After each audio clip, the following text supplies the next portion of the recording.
Olá, mais uma vez estamos aqui juntos para refletir sobre uma data muito importante, sem desmerecer as outras datas que são também importantes. Por que eu digo isso?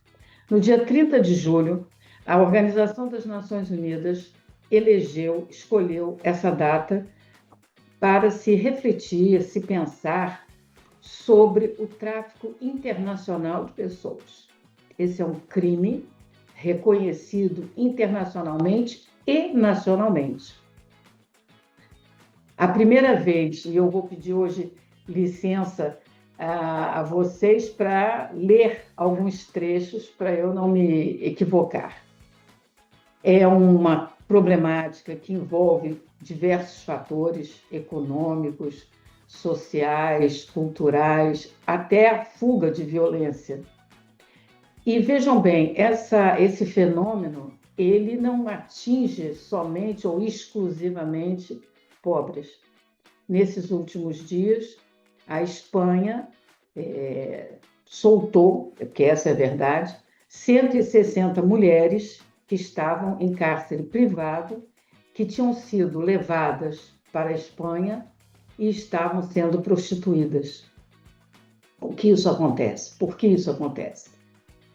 Como eu disse, são múltiplos fatores, mas geralmente uma pessoa se aproxima prometendo um emprego com um valor, com um salário maior do que aquele que está recebendo no país de origem, com uma série de vantagens, e às vezes a pessoa está até desempregada.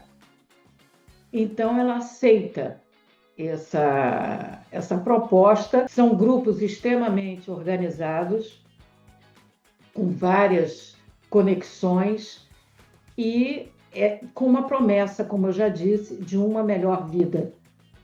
E ao chegar no país de origem, percebe que não era nada daquilo que havia sido prometido.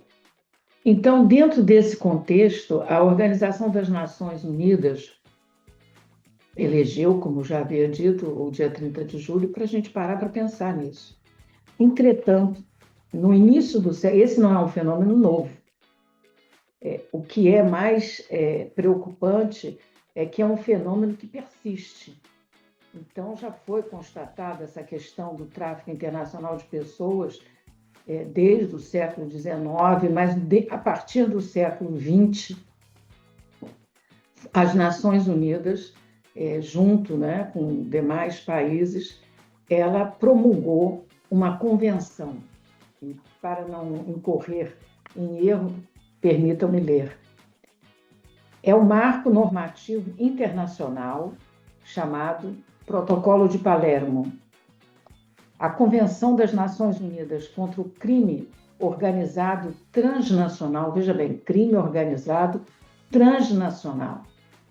Ela foi uma resolução 55/25 de 15 de novembro de 2000. Nós estamos em 2025, que é o protocolo adicional à Convenção das Nações Unidas contra o Crime Organizado Transnacional, relativo à prevenção, repressão, punição do tráfico de pessoas, em especial mulheres, crianças, conhecido como, havia dito, mencionado já, o Protocolo de Palermo. Então, esse Protocolo de Palermo, ele foi elaborado, como eu já disse, esse protocolo, em 2000, ele entrou em vigor em 2003, quer dizer, levou 3 anos em discussão dentro das Nações Unidas, enfim, com os parceiros, com os estados, e conta atualmente com 175 estados-partes. Dentro do Protocolo de Palermo vem definido o que seria esse conceito tráfico de pessoas. É o recrutamento, o transporte, a transferência, o alojamento ou acolhimento de pessoas recorrendo-se à ameaça ou ao uso da força ou a outras formas de coação, ao rapto, à fraude, ao engano, ao abuso de autoridade ou à situação de vulnerabilidade, ou à entrega ou aceitação de pagamentos ou benefícios para obter o consentimento de uma pessoa que tenha autoridade sobre a outra para fins de exploração. Está bem claro que é para fins de exploração. E essa exploração deve incluir, pelo menos, a exploração da prostituição de outrem ou outras formas de exploração sexual, o trabalho ou serviços forçados, a escravatura. Ainda no século XXI, temos casos de formas análogas à escravidão, hoje presentes em vários lugares, ou práticas similares à escravatura, à servidão ou à extração de órgãos. Reforçando nossa reflexão hoje, veja bem, não é algo, evidentemente, que muitas dessas pessoas podem vir não de países pobres, de um jovem ou jovens que gostariam de viver uma experiência profissional internacional e que caem nessa armadilha, né? No caso de Moçambique, como eu disse a vocês, né, o país ratificou em 2008 esse protocolo de Palermo. Hoje, o país tem um grupo de referência nacional de proteção à criança, combate ao tráfico de pessoas e migração ilegal, com a participação do Instituto Nacional de Gestão e Redução de Riscos de Desastres e a Procuradoria-Geral da República, algumas das instituições que fazem parte desse grupo de referência. E há também a Lei número 6 de 2008, de 9 de julho de 2008, que estabelece o regime jurídico aplicável à prevenção e ao combate ao tráfico de pessoas em Moçambique, conforme seu artigo 1º. A lei também prevê medidas de proteção e assistência às vítimas, incluindo recuperação, lógico, vocês imaginam a saúde mental, né? Os traumas vividos, as violências não só físicas, como emocionais, intelectuais, a reabilitação e a reintegração social.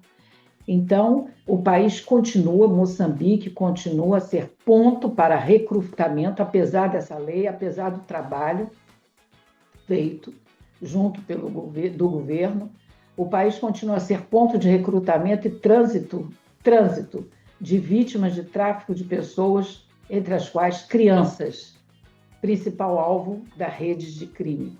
Nesse caso, apenas para ilustrar, casos de crianças moçambicanas que foram encontradas, foram traficadas para a África do Sul. É apenas um exemplo. Acredito que vocês, a partir desse momento de reflexão, terão mais interesse em ter mais informações a respeito.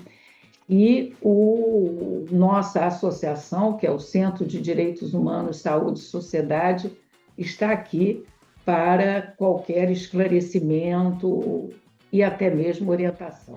Nós somos uma associação sem fins lucrativos, com um dos objetivos é a defesa inalienável dos direitos humanos. Até mais. Obrigada.